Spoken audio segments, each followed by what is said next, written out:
হাদিসের মধ্যে আসছে চাচা আবু তালেবকে জাহান্নামের সবচেয়ে উঁচু স্থানে রাখা হবে, যেখানে তার পায়ের গোড়ালি বা টাকনু পর্যন্ত আগুনে পুড়বে, এতেই তার মগজ টকবক করে ফুটতে থাকবে। নাউযুবিল্লাহ।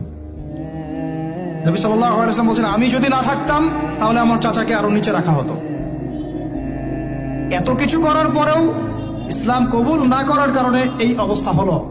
এখন কি ভাই আপনি আমি বুঝতে পারছি যে আল্লাহ পাক যে আমাদেরকে বিনা জিজ্ঞাসাবাদ করেই মুসলিম পরিবারে জন্ম দিয়েছেন, আল্লাহ পাক আমাদের উপর কত রহম করেছেন, আমাদের কত কৃতজ্ঞতা স্বীকার করা উচিত।